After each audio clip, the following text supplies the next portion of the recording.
Hello. Hello, good morning. Hello.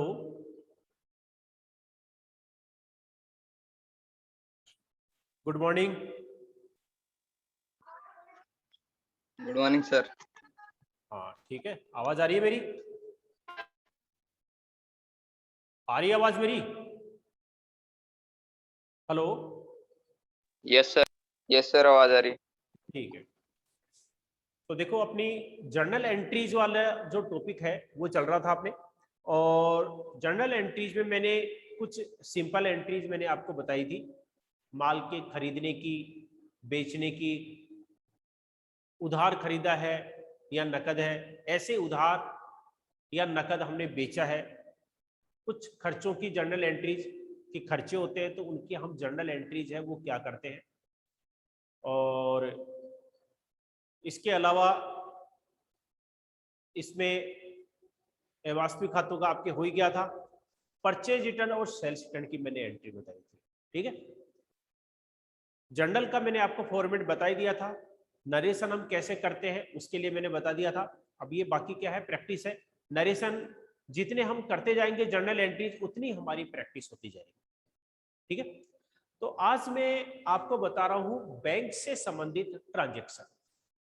क्योंकि व्यापारी जितने भी होते हैं निश्चित है कि बैंक में तो उनको खाता खोलना ही पड़ता है।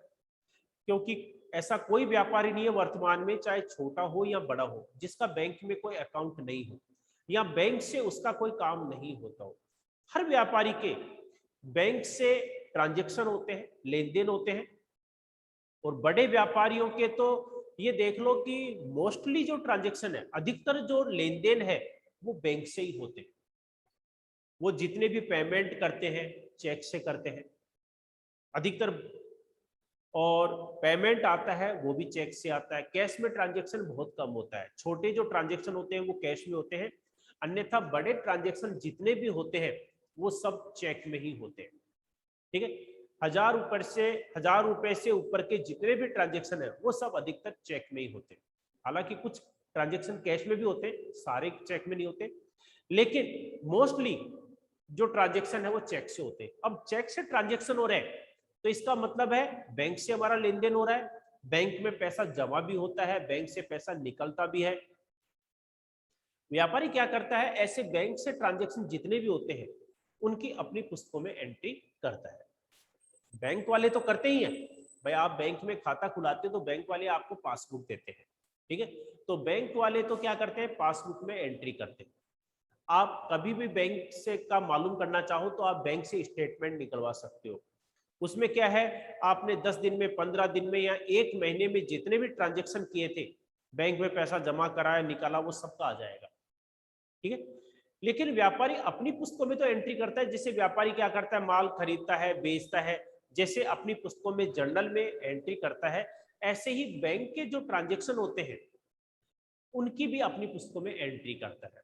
ठीक है, तो व्यापारी क्या करता है, बैंक का भी खाता खोलता है और फिर ये भी मालूम करता है हर महीने में कि व्यापारी अपनी कैश बुक, रोकड़ बही होती है उसको हम कैश बुक बोलते हैं, उसमें मालूम करता है कि इस महीने के एंड में हमारी पुस्तक के अनुसार, मतलब व्यापार में जो पुस्तकें रखी हुई है तो वो कैश बुक होती है। उसके बारे में हम आगे पढ़ेंगे, कैश बुक है वो क्या होती है, कैसे बनाई जाती है, वो सब आपके 11th में आगे आएगा बाद में। तो उसमें ये मालूम करता है कि हमारी कैश बुक के अनुसार बैंक में इस समय कितना बैलेंस है। क्योंकि हर व्यापारी को ये मालूम करना या जानना बहुत जरूरी है, क्योंकि अगर इसका मालूम नहीं होगा तो हमारे कई ट्रांजैक्शन में क्या प्रॉब्लम आती है भाई। जैसे आपको यह मालूम नहीं है कि आपका बैंक में इस समय कितना पैसा जमा है। अगर एक ही बार जमा होता है जब तो मालूम चल जाएगा। जैसे आपने क्या 2 महीने पहले जमा कराए थे मान लो 20,000, अब आपने क्या बाद में जमा कराए नहीं, निकाले नहीं, तो निश्चित है आपके 20,000 ही जमा है, सोचने की जरूरत नहीं है। लेकिन व्यापार में तो बहुत ट्रांजेक्शन होते हैं, लाखों रुपए आते हैं बैंक में, निकल भी जाते हैं। बड़े व्यापारियों के आपने देखा होगा कि रोजाना के उनके ट्रांजेक्शन है लाखों में होते हैं।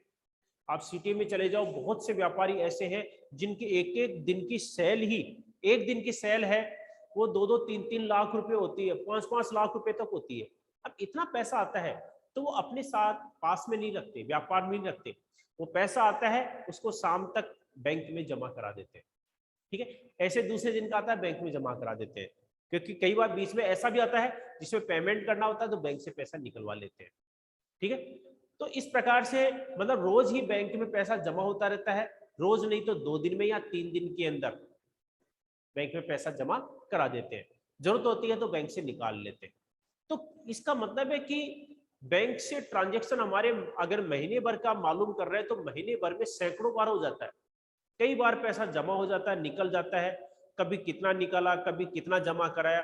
अब व्यापारी सारी चीजों को याद नहीं रख सकता, बड़ा मुश्किल है, क्योंकि व्यापार में और भी तो ट्रांजैक्शन होते हैं। अब इतने सारे ट्रांजैक्शन है और बैंक में भी है, उसने महीने भर में कम से कम 20-22 बार पैसा जमा भी करा दिया, निकाल भी दिया। अच्छा, अमाउंट भी अलग अलग होता है, कभी हमने क्या 35,000 जमा कराए, कभी 1.5 लाख जमा कराए, कभी 70,000 जमा कराए, कभी हमने किसी को पेमेंट किया। पेमेंट करते हैं तो हम क्या करते हैं, चेक दे देते हैं, हमारी ओर से बैंक पेमेंट कर देता तो हमारे खाते में से पैसा निकल जाएगा। तो कभी हम 35,000 का पेमेंट कर रहे हैं, कभी 60,000 का कर रहे हैं, कभी 65,000 का कर रहे हैं। तो क्या पॉसिबल है सब कि हर व्यक्ति इन सारी लेन देनों को याद कर सके? बड़ा मुश्किल है, याद नहीं रख सकता। और फिर व्यापार में फिर और भी ट्रांजेक्शन हो रहे हैं, व्यापारी और माल खरीद रहा है, बेच रहा है, उनका भी करना है, और इतने कस्टमर है उनको भी, तो सब इतने सारे कस्टमर के लेन देन को याद नहीं रख सकता, इसलिए तो व्यापारी पुस्तकों में एंट्री करता है। अब इसमें क्या, लिखने से हमारे को कई फायदे होते हैं, तो व्यापारी के द्वारा ऐसी पुस्तकें रखी जाती है। शुरुआत में मैंने बताया था कि पुस्तकें तैयार करने से एक तो व्यापारी को सारे लेन देनों की जानकारी रहती है कि कौन सा लेन देन किस तारीख को हुआ था। ट्रांजेक्शन लेन देन होता है, उसको हम इंग्लिश में क्या बोलते हैं, ट्रांजेक्शन। तो कौन सा ट्रांजेक्शन किस तारीख को हुआ था, किस व्यक्ति के साथ में हुआ था, कितने का हुआ था, वो मालूम कर सकता है। आप क्या है देख सकते हो कि 15 दिन पहले हमारे ट्रांजैक्शन कितने हुए थे, तो आप पुस्तक निकाल कर पेज पलट कर देख सकते हो कि आज से 15 दिन पहले हमारे इतने ट्रांजैक्शन हुए थे, हमने इतना इतना माल बेचा था, इतना माल खरीदा था, उस व्यक्ति से इतना पेमेंट आया था, इतना पेमेंट हमने किया था, या उस दिन टोटल कैश कितना आया था, टोटल कैश हमने कितना दिया, यानी कि आप सब मालूम कर सकते हो पूरे महीने भर में कितना हुआ। तो ये जानना जरूरी होता है। दूसरे, अगर आपको यह भी मालूम करना है कि अब किसी व्यक्ति का ट्रांजैक्शन आपका बहुत ज्यादा है, ऐसे एक नहीं होता, बहुत सारे होते हैं, पैसा आता भी है उनसे और उनको हम पेमेंट भी करते हैं, तो अब उससे कितना पैसा है, लेना है या देना है, मालूम करना है, तो भी हमारी को लेखा पुस्तक तैयार करनी पड़ेगी। तो आपको क्या है, कितना पैसा लेना है या देना है मालूम करने के लिए हमारे को खाते तैयार करने पड़ेंगे। ठीक है, और व्यापार की आर्थिक स्थिति कैसी है, कैसी कंडीशन में है, व्यापार में लाभ हो रहा है या हानि हो रही है, ये भी मालूम करना जरूरी है। यानी कि खाते तो व्यापारी के लिए बहुत ही इंपॉर्टेंट है, इनके बगैर कोई भी व्यापारी क्या है अपने व्यापार की कोई भी जानकारी हासिल नहीं कर सकता। मतलब खाते क्या है, एक ऐसी चीज है जिससे व्यापारी क्या है हर चीज के बारे में जानकारी हासिल कर सकता है। कौन सा ट्रांजैक्शन कब हुआ था, किससे हुआ था, कितना हुआ था, अब कितना पैसा लेना है या देना है, व्यापार में लॉस हो रहा है या प्रॉफिट हो रहा है, व्यापार में खर्चे कितने हो रहे हैं, कौन से खर्चे ज्यादा हो रहे हैं, इनकम हो रही है कौन सी हो रही है, कौन सी इनकम ज्यादा हो रही है। तो उससे व्यापारी भविष्य के लिए प्लानिंग भी कर सकता है कि आने वाले समय में उसको व्यापार में क्या सुधार करना चाहिए, इसी को देख, इसी से तो मालूम चलता है। तो इसलिए बड़े व्यापारी क्या है तुरंत अपनी क्या है जो प्लानिंग होती है वो चेंज कर लेते हैं। अगर उनको ऐसा लगता है कि जो हम ट्रांजैक्शन कर रहे हैं ये व्यापार के लिए इससे फायदा नहीं हो रहा है, नुकसान हो रहा है, तो उस ट्रांजैक्शन में वो परिवर्तन कर सकता है कि हमारे को कैसे क्या करना चाहिए। या जो व्यापार उसके द्वारा किया जा रहा है उसमें प्रॉफिट नहीं हो रहा है, खर्चे ज्यादा हो रहे हैं, तो फिर वो व्यापार में परिवर्तन कर सकता है कि इस व्यापार को करने से हमारे को प्रॉफिट नहीं हो रहा है, तो वो दूसरा कोई व्यापार कर सकता है। यानी कि व्यापारी अपनी प्लानिंग है फ्यूचर के लिए वो बदल सकता है, परिवर्तित कर सकता है अगर खाते तैयार किए गए। व्यापार की एक्चुअल कंडीशन क्या है, वर्तमान में स्थिति क्या रहने की संभावना है और आने वाले समय में व्यापार की स्थिति क्या रहने की संभावना होगी, इन सब का अनुमान लगा सकता है। तो यानी कि खाते तो व्यापारी के लिए बहुत इंपॉर्टेंट है, और न केवल व्यापारी के लिए बल्कि अन्य पक्षकारों के लिए भी, क्योंकि व्यापार से क्या है कई पक्षकार जुड़े हुए होते हैं, वो डायरेक्ट या इनडायरेक्ट, सबको क्या उसके व्यापार के बारे में जानना चाहते हैं। जैसे बैंक वाले, आप बैंक से लोन लेते हैं तो बैंक वाले आपको आपके कहने से ऐसे लोन नहीं देगा। पहले क्या है, आपके व्यापार की कंडीशन देखेगा, आपकी इनकम कितनी है, तब आपको लोन देगा। आपने कहा बैंक से कि मुझे 10 लाख का लोन चाहिए, तो पहले बैंक वाले देखेंगे कि आपकी इनकम कितनी है, आपका व्यापार कैसा चल रहा है, आप उसके लोन का और उसके ब्याज का समय पर पेमेंट कर पाओगे कि नहीं कर पाओगे, तभी तो बैंक वाले लोन देंगे। और इसके लिए व्यापारी बैंक वाले क्या करेंगे, आपसे आपके खातों की एक कॉपी ले लेंगे। पिछले वर्ष आपने खाते तैयार किए थे या पिछले 2 वर्षों की इनकम टैक्स रिटर्न भरी जाती है, इसमें भी ये फायदा होता है। उससे मालूम चल जाएगा कि आपके व्यापार की कंडीशन क्या, आपकी इनकम कितनी है। और अगर आपकी इनकम अच्छी खासी है तो बैंक को विश्वास हो जाएगा कि उनका जो पैसा है टाइम पर मिल जाएगा, ब्याज भी मिल जाएगा, क्योंकि आपकी इनकम है। क्योंकि ऐसे तो व्यापारी ये भी कर सकता है, अपने आप को दिवालिया घोषित कर दे कि मुझे नुकसान हो गया। तो आपकी कंडीशन अगर अच्छी है तो आपको आसानी से लोन मिल जाएगा। लेकिन ये जानकारी प्राप्त करने के लिए बैंक वाले क्या करेंगे, आपके खातों की एक कॉपी ले लेंगे, उसी से तो मालूम चलेगा। और कर्मचारी है, आपने बहुत से एम्प्लॉइज है, उनको सुना होगा कि हमारे को कंपनी है अब की बार क्या बोनस देगी, या हमारी जो सैलरी है वो इतनी बढ़ाएगी।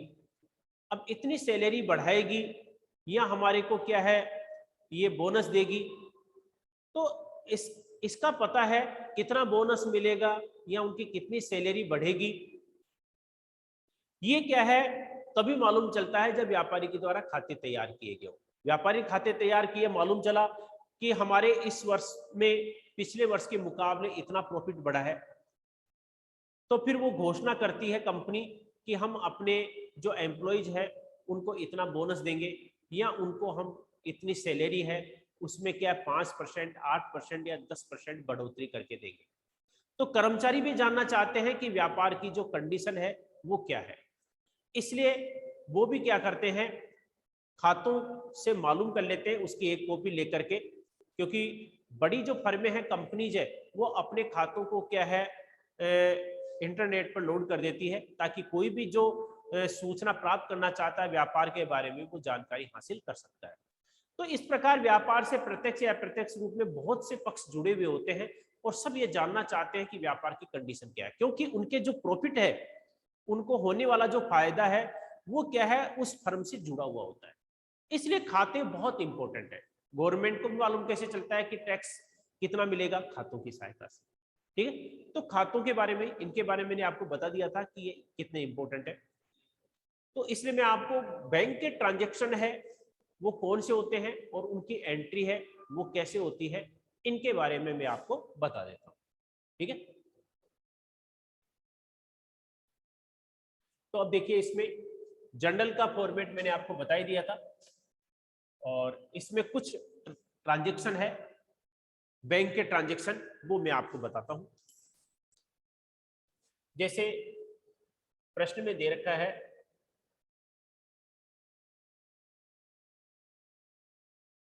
1 जुलाई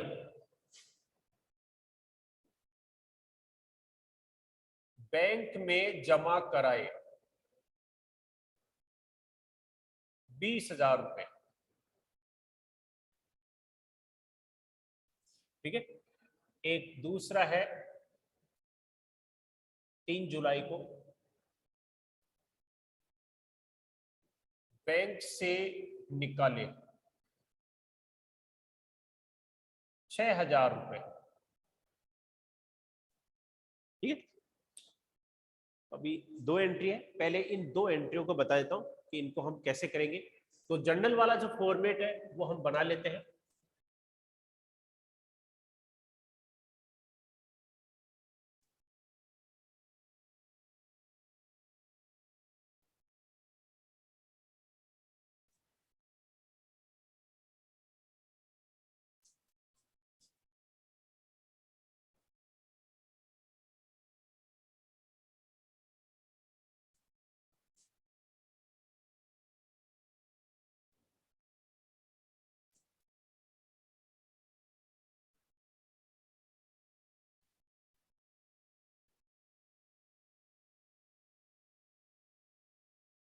अब देखो आपके जर्नल वाला, तो ऊपर तो हम लिख देंगे जर्नल एंट्रीज।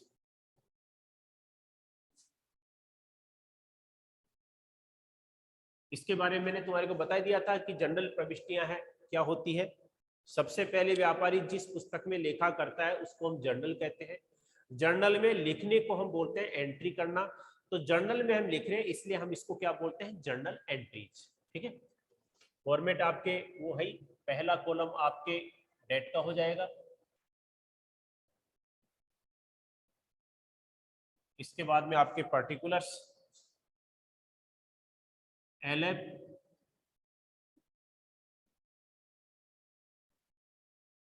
डेबिट अमाउंट,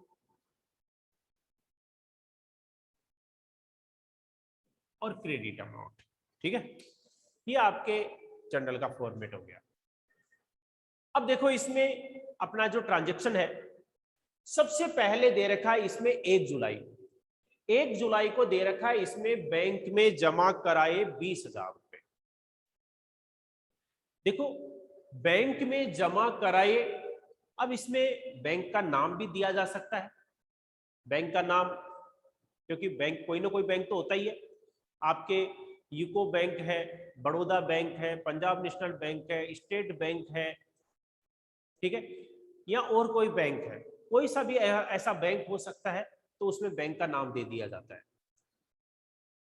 अब इसमें देखो आपके बैंक में जमा कराए, तो इसमें सबसे पहले हमारे को ये देखना है कि इस ट्रांजैक्शन में कौन कौन से खाते प्रभावित हो रहे हैं। मेरी आवाज पहुंच रही है? आवाज आ रही है ना मेरी? हेलो? Yes sir. हाँ, यस सर। ये देखो 1 जुलाई, 1 जुलाई को हमारा ये जो ट्रांजैक्शन है, इसमें खाते कौन कौन से प्रभावित हो रहे हैं। बैंक में जमा कराए, ये मैंने पहले बता दिया, कोई भी ट्रांजैक्शन होता है तो वो हमारे द्वारा किया जाता है। बैंक में जमा कराए कुछ नहीं दे रखा, किसने जमा कराए, हमने, क्योंकि मैंने कहा था कि खुद को व्यापारी मान लो, ये पैसा हमारे द्वारा जमा कराया गया है। और ये मैंने पहले बता दिया था कि व्यापारी अपना खुद का नाम कभी नहीं लिखता है। ठीक है, तो बैंक में जमा कराने वाले हम हैं, हम व्यापारी है, हमारा नाम नहीं लिखेंगे। ठीक है, अब देखो बैंक कौन से खाते में आता है। बैंक आता है आपके व्यक्तिगत खाते में। बैंक आता है आपके व्यक्तिगत खाते में। मैंने बताया था व्यक्तिगत खाते की पहचान क्या बताई थी, जिसमें किसी व्यक्ति का नाम या संस्था का नाम आता है, वो सब व्यक्तिगत खातों में शामिल किए जाते हैं।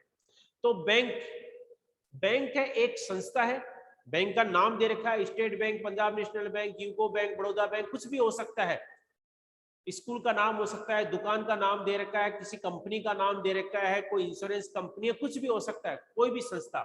तो बैंक एक संस्था है, व्यक्ति या संस्था का नाम आता है, वो व्यक्तिगत खाते में आता है, तो बैंक आपके व्यक्तिगत खाते में आता है।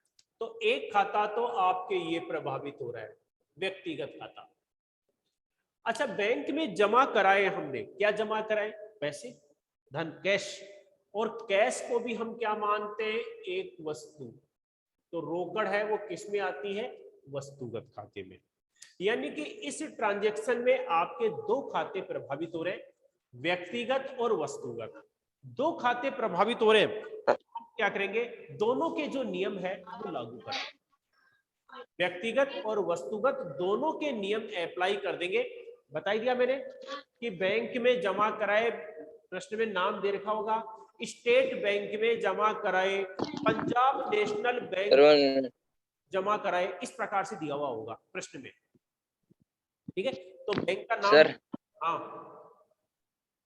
हाँ बोलो। अगर ये संस्था का नाम आता है ना, क्या आ जाए, संस्था का नाम, संस्था का नाम आ तो जाए, तो हाँ तो उधार होता है ना। हाँ, तो व्यक्तिगत खाते में आता है ना वो, मैं ये तो बोल रहा हूँ। तो सर वो तो उसमें उधार होता है। वो व्यक्तिगत खाते में आएगा कि जमा कराए, हमने जमा करवाए हैं। हम क्या करते हैं कि दूसरा जो पक्षकार है केवल उसका नाम लिखते हैं। तो इसमें तुम्हारे को ज्यादा सोचने की जरूरत नहीं है, प्रश्न में इतना ही आएगा आपके, बैंक में जमा कराए, प्रश्न में दे रखा है कि बैंक ऑफ बड़ौदा में जमा कराए, इलाहाबाद बैंक में जमा कराए, पंजाब नेशनल बैंक में जमा कराए, ये दिया जाएगा, क्योंकि जमा कराने वाले तो हमें, और उस वो जो पैसा है उस बैंक में जमा हो रहा है जब बैंक का नाम दे रखा है। और बैंक आपके किस खाते में आता है? व्यक्तिगत खाते में आता है।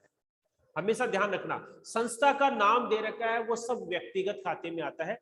जब व्यक्तिगत खाते में आता है तो व्यक्तिगत खाते का नियम लागू हो जाएगा।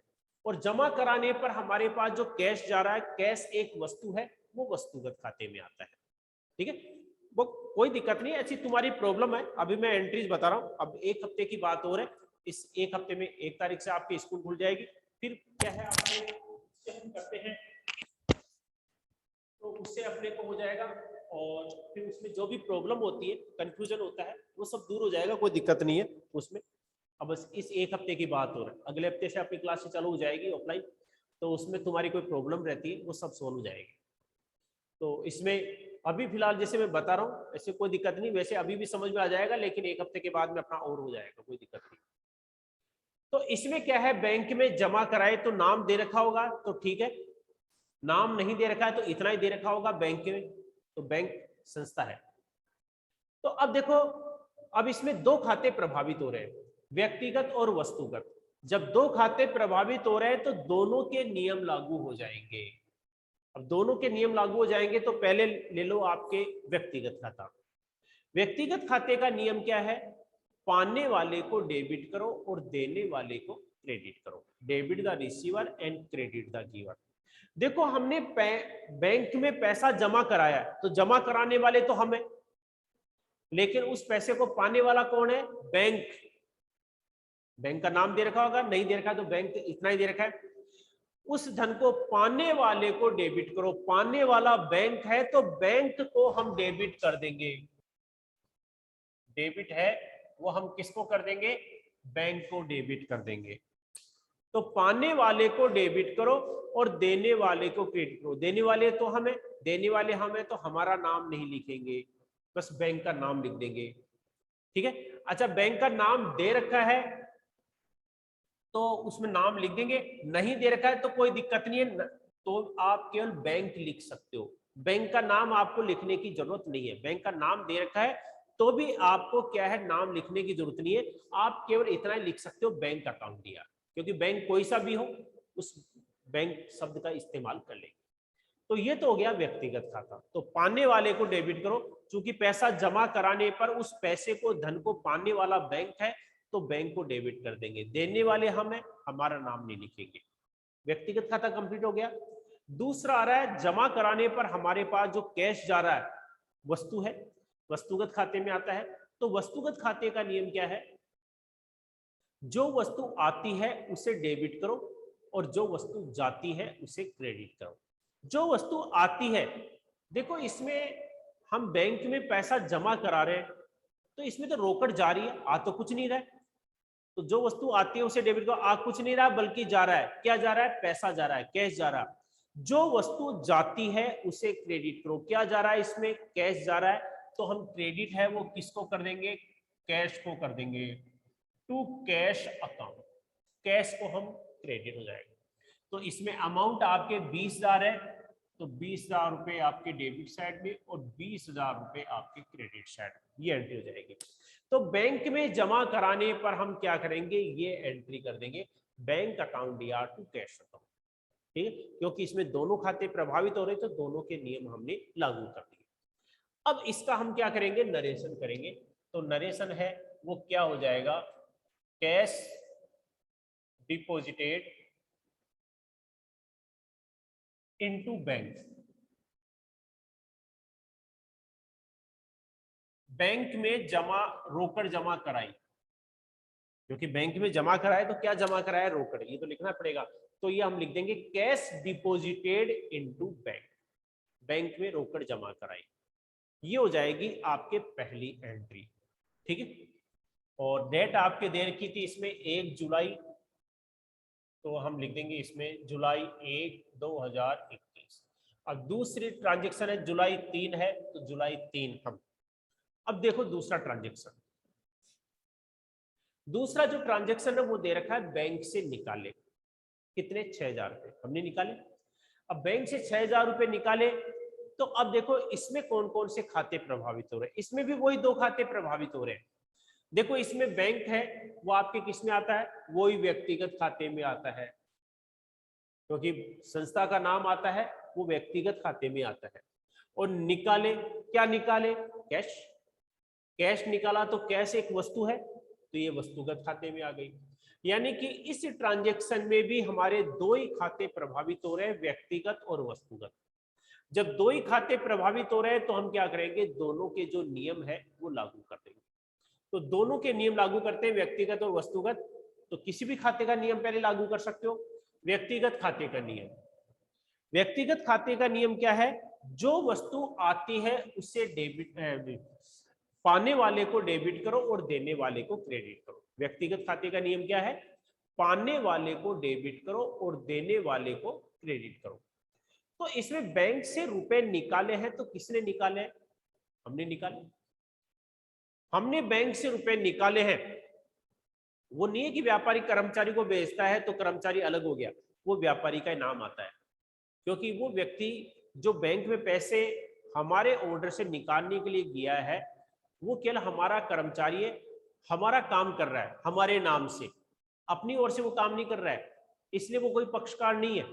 तो कोई कर्मचारी जा रहा है पैसे निकालने के लिए तो हमारा ही नाम आता है उसमें, कर्मचारी का नाम नहीं आएगा। तो बैंक से पैसे निकाले तो यानी कि हमने निकाले। व्यक्तिगत खाते के नियम के अनुसार पाने वाले को डेबिट करो, तो उस पैसे को पाने वाले कौन है, हम है, क्योंकि पैसा आया है तो हमारे पास आया है, तो पाने वाले को डेबिट करो। लेकिन मैंने बताया था कि व्यापारी अपना खुद का नाम कभी नहीं लिखता है। जब खुद का नाम नहीं लिखता है तो फिर उसका नाम नहीं लिखा जाएगा। तो देने वाले को क्रेडिट करो। अब इसमें देने वाला कौन है, बैंक, क्योंकि इसमें जो पैसा हमने निकाला है, बैंक से निकाला है, तो उस पैसे को देने वाला बैंक है, तो देने वाले को क्रेडिट करो। देने वाला बैंक है तो हम क्या करेंगे, इसमें बैंक को क्रेडिट कर देंगे, तो बैंक क्रेडिट हो जाएगा। ये तो हो गया व्यक्तिगत खाता। दूसरा इसमें कौन सा खाता प्रभावित हो रहा है, वस्तुगत खाता। वस्तुगत खाता प्रभावित हो रहा है तो वस्तुगत खाते का नियम लागू कर देंगे। जो वस्तु आती है उसे डेबिट करो और जो वस्तु जाती है उसे क्रेडिट करो। जो वस्तु आती है उसे डेबिट करो। देखो इसमें बैंक से पैसे निकाले तो व्यापार में क्या आ रहा है, कैश, कैश आ रहा है। तो जो वस्तु आती है उसे डेबिट करो, तो कैश को हम डेबिट कर देंगे, कैश अकाउंट डीआर। और जो वस्तु जाती है उसे क्रेडिट करो, जा तो कुछ नहीं रहा है क्योंकि कैश आ रहा है, बदले में कुछ नहीं जा रहा है, इसलिए हमने कैश को डेबिट कर दिया। तो बैंक से निकाले तो आपके ये एंट्री हो जाएगी, cash account DR to bank account. ठीक है, अमाउंट इसका 6,000 है, तो 6,000 रुपए डेबिट में और 6,000 रुपए क्रेडिट साइड में। बैंक से पैसे निकाले, पैसे निकालने को हम बोलते हैं विड्रॉल।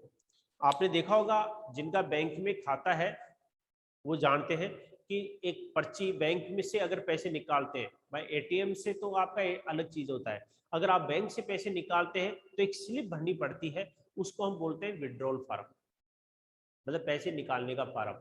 वो पर्ची होती है, उसमें उस विड्रॉल फार्म में आपको क्या है, अपना नाम, खाते का नंबर, अमाउंट, तारीख और आपके सिग्नेचर वो उसमें भरने पड़ते हैं। वो कहलाता है विड्रॉल फार्म, निकासी फार्म हिंदी में ऐसे बोल सकते हैं, आहरण फार्म कुछ भी बोल सकते हैं। तो बैंक से पैसे निकालने को हम बोलते हैं विड्रॉल। तो बैंक से पैसे निकाले तो हम इसको इंग्लिश में नरेशन में कैसे लिखेंगे, cash withdrawal, cash withdrawal from bank. Bank से रोकड़ निकाली, क्योंकि बैंक से हमने क्या निकाला है, पैसा निकाला है। तो नरेशन में क्या लिखेंगे, cash withdrawal from bank, bank से रोकड़ निकाली। ये आपके एंट्री हो जाएगी और इसका ये आपके नरेशन हो जाएगा। ठीक है, तो ये बैंक का मैंने क्या है आपके ये 2 एंट्री बताई। पहले सिंपल कि बैंक में जमा कराए और बैंक से निकाले। ठीक है, नाम दे रखा है तो उससे कोई फर्क नहीं पड़ेगा अपनी एंट्री में, एंट्री आपके यही होगी। अगर प्रश्न में बैंक का नाम दे रखा है, प्रश्न में दे रखा है कि स्टेट बैंक में जमा कराए या बड़ौदा बैंक से निकाले या स्टेट बैंक से निकाले, कोई फर्क नहीं पड़ेगा, क्योंकि खाते आपके वही प्रभावित होंगे। संस्था है बैंक, बैंक कोई सी भी हो संस्था है, और संस्था का नाम आता है वो व्यक्तिगत खाते में आता है। तो एंट्री आपको यही करनी है। आपको एंट्री में बैंक का नाम लिखने की कोई जरूरत नहीं है, बैंक का आपको नाम नहीं लिखना है, केवल आपको बैंक शब्द का ही इस्तेमाल करना है, क्योंकि बैंक कोई सा भी हो नाम लिखने की जरूरत नहीं है। तो ये हो गया।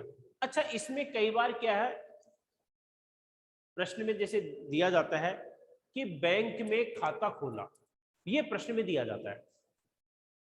प्रश्न में अगर ये दे रखा है कि बैंक में खाता खोला, तो खाता खोलने का मतलब है कि आपको बैंक में पैसा जमा कराना है। खाता खोलने का मतलब थोड़ी होता है खाली फार्म से थोड़ी होता है।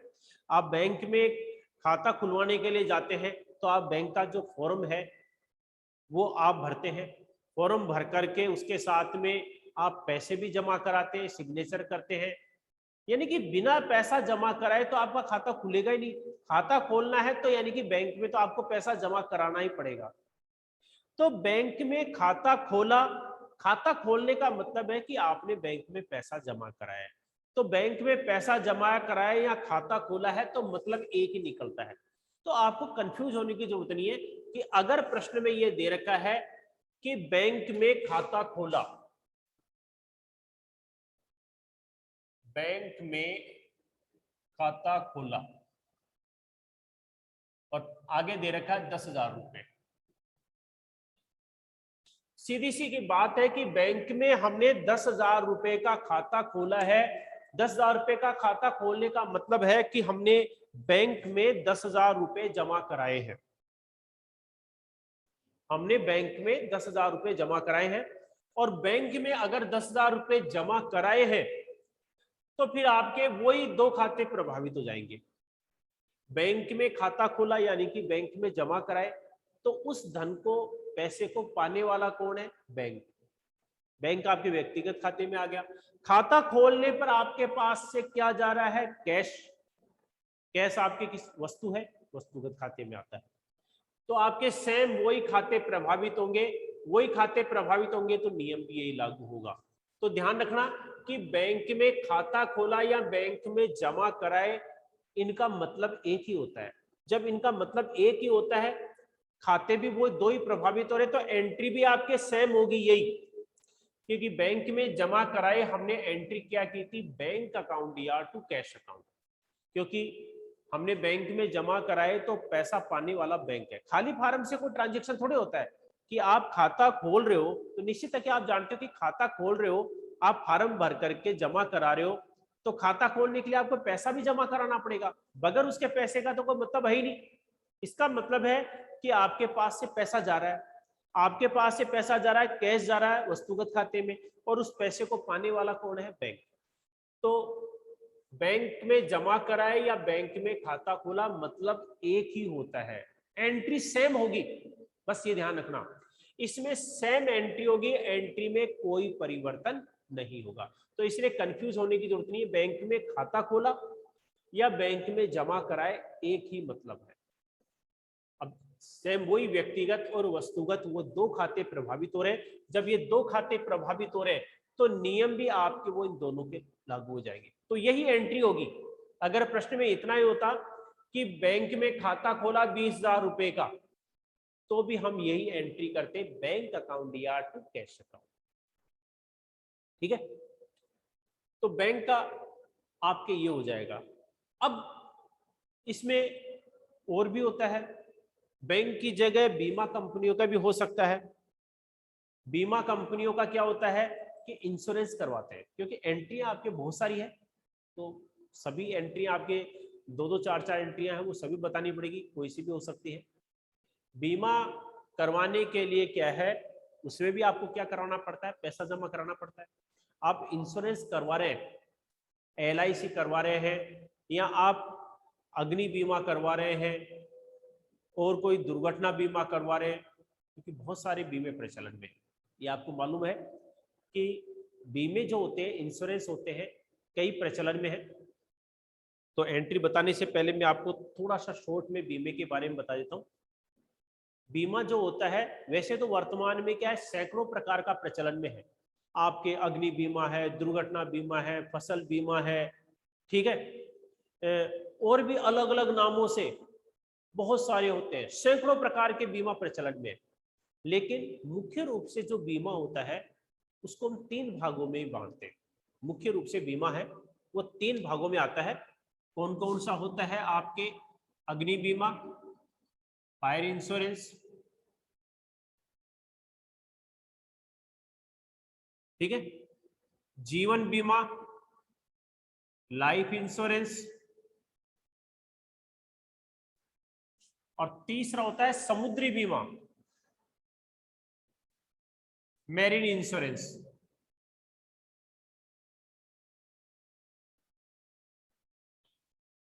तो बीमे जितने भी प्रकार के प्रचलन में हैं उनको मुख्य रूप से हम 3 भागों में बांटते हैं। फायर इंश्योरेंस, अग्नि बीमा, दूसरा है लाइफ इंश्योरेंस यानी कि जीवन बीमा, और तीसरा है समुद्री बीमा यानी कि मैरीन इंश्योरेंस। मुख्य रूप से फायर इंश्योरेंस, अग्नि बीमा का आप जानते हो, अग्नि से दुर्घटनाएं बहुत ज्यादा होती है। आए दिन आप पेपर पढ़ते हो, उस गोदाम में आग लग गई, दुकान में आग लग गई, वहां पर उसमें हो गई। तो आग से क्या है, नुकसान होने का काफी डर रहता है। इससे बचने के लिए बीमा करवाया जाता है, ताकि आग से किसी भी प्रकार का नुकसान हो गया है तो बीमा कंपनी से आपको मुआवजा मिल जाए, कंपेंसेशन मिल जाए। तो ये हो गया फायर इंश्योरेंस। दूसरा होता है लाइफ इंश्योरेंस, जीवन बीमा। इसमें व्यक्ति क्या है, अपने जीवन का बीमा करवाता है। अगर व्यक्ति की अचानक मृत्यु हो गई है तो बीमा कंपनी से उसके परिवार वालों को पैसा मिल जाता है। ये जीवन बीमा होता है, लाइफ इंश्योरेंस। और तीसरा होता है समुद्री बीमा, मैरीन इंश्योरेंस। समुद्री बीमा बहुत प्रचलन में है, क्योंकि व्यापार अधिकांश जो होता है, विदेशों से व्यापार होता है, अधिकतर समुद्री मार्ग से होता है। उसमें क्या है, विदेशों से माल मंगाया जाता है, भेजा जाता है, आप इंपोर्ट कर रहे हो या एक्सपोर्ट कर रहे हो, ये सारा काम है विदेशों से हो रहा है, तो समुद्री मार्ग से ही होता है। तो इसमें क्या है, जहाजों से माल जाता है या आता है। आप इंग्लैंड से, जापान से, जर्मनी से, अमेरिका से कहीं से भी माल मंगा रहे हो तो वो माल समुद्री मार्ग से आएगा। ये सामान भारी होता है, काफी ज्यादा होता है। ऐसे ही माल अगर आप सेल कर रहे हो, एक्सपोर्ट कर रहे हो, तो वो भी समुद्री मार्ग से जाएगा। समुद्री मार्ग से माल आता जाता है तो दुर्घटना होने का डर रहता है। जहाज पानी में डूब गया, टकरा गया, कभी भी नुकसान हो सकता है। उससे बचाव के लिए समुद्री बीमा, मैरीन इंश्योरेंस करवाया जाता है। तो इस प्रकार से मुख्य रूप से ये 3 प्रकार के जो बीमे हैं वो प्रचलन में है। बाकी इसके अलावा अलग अलग बीमे प्रचलन में है। तो इनके बारे में भी हम आगे बाद में पढ़ेंगे कि किसमें क्या होता है, जब टॉपिक है अपने आएगा। तो अभी तो मैं आपको शॉर्ट में इतना ही बता रहा हूं कि आपके 3 प्रकार के बीमे ये प्रचलन में है, और इनकी जो एंट्री है वो क्या करते हैं। तो एंट्री में आपको ये कल बताऊंगा। आज मैंने आपको केवल इतना ही बताया, बैंक में जमा कराए और बैंक से निकाले। बैंक में जमा कराए, मैंने बताया कि बैंक में खाता खुला या बैंक में जमा कराए, मतलब आपके एक ही है। उसका मतलब एक ही होता है कि बैंक में खाता खुला यानी कि बैंक में जमा कराए, खाता खोलने का, और जमा कराए उसका मतलब है वही 2 खाते प्रभावित होते हैं, तो वो सेम एंट्री होगी। और ऐसे बैंक से निकाले, निकालने पर वही 2 खाते प्रभावित, तो उसकी एंट्री हो जाएगी। ठीक, तो अब इससे आगे, कल मैं आपको इससे आगे वाली जो एंट्री है वो मैं बताऊंगा कि हम बैंक से ट्रांजैक्शन करते हैं, बैंक के माध्यम से हम पेमेंट करते हैं, चेक से हम पेमेंट करते हैं, चेक से भुगतान हम प्राप्त करते हैं, तो उसकी एंट्री है वो हम क्या करते हैं। ठीक है, तो ये मैं आपको कल बताऊंगा। आज अपना ये टॉपिक है वह भी रुक जाएगा, टाइम पूरा हो गया, तो वो आगे मैं आपको नहीं बताऊंगा। ठीक है, तो आज आपको के लिए इतने ही 2 एंट्री है, ये आपके लिए सफिशिएंट है, कल चलेगा।